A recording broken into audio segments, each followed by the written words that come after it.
на канале с обзорами книг платформы Литмаркет. И сегодня я поделюсь с вами личным мнением о прочитанном. Ну что, поехали?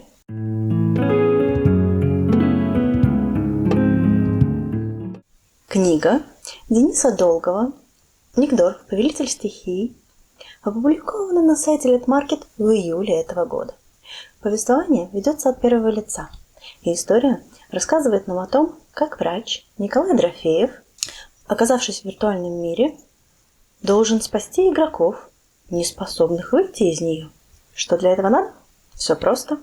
Победить главного босса, которым завладел вирус, лишив проигравших игроков возможности покинуть игру. Итак, наш герой Никдорф отправляется спасать геймеров от игрового заточения.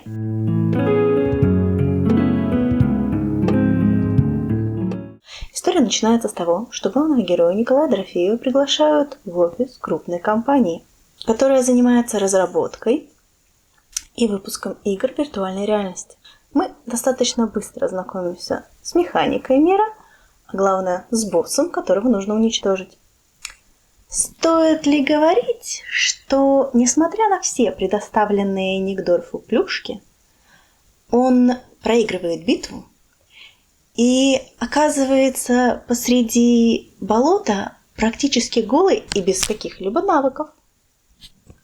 Задача, правда, остается.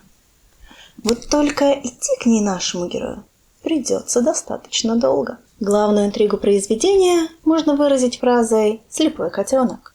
Звучит странно, не правда ли? Но дайте мне объяснить. Уже по завязке понятно, какая именно цель стоит перед главным героем. Остается только один вопрос. Как добиться того, что на тебя возложили? Именно на вопрос «как?» и старается дать ответ автор, попутно рассказывая нам об игровом мире, в который так удачно попал Никдорф.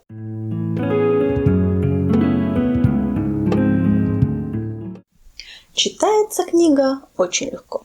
Все просто, без лишних заморочек, что не может не радовать.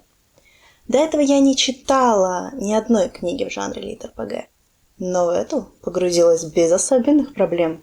Мы вместе с героем узнаем о мире, удивляемся поведению неигровых персонажей, сопереживаем им и пытаемся предсказать дальнейшие события. Если вы хоть раз в жизни сталкивались с разного рода РПГ, то понять примерный ход действий будет несложно, а в чем-то даже интересно. Как уже упоминалось, я не сталкивалась до этого с лит-РПГ, поэтому за весь формат сказать не могу. Но мне лично понравилось, что герой не типичный школьник, студент, на которого возложили миссию по спасению целого виртуального мира. Здесь это уже состоявшийся мужчина, который является врачом и идет на сделку только в силу принципов своей профессии. Я уже не говорю о том, что у главного героя свое медицинское мышление в игре. Что, на мой взгляд, нетипично. Пока читала данное произведение, ни разу не запнулась. Все логично, и каждое следующее действие связано с предыдущим, что позволяет легко отследить цепочку событий. В общем, можно сказать, что автор старательно прописал мир и героев его населяющих, следуя поставленным рамкам.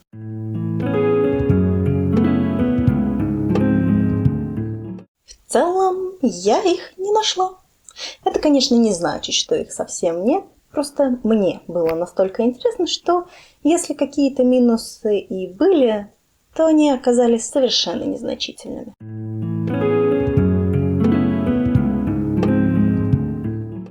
Да, определенно стоит.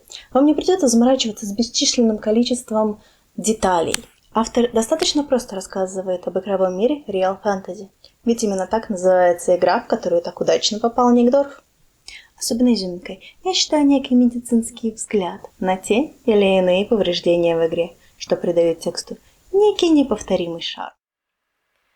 Так что переходите по ссылке в описании. Если вас еще нет на Литмаркете, регистрируйтесь и читайте интересную историю «Никдорф. Повелитель стихий» Дениса Долгого. Главное, не забудьте поблагодарить автора за его труд, если вы напишете хотя бы простое «спасибо». Плюсик в карму вам гарантирован. Благодарю за просмотр. И помните, если книга идет с пометкой «сам издат», это еще не значит, что она плохо написана.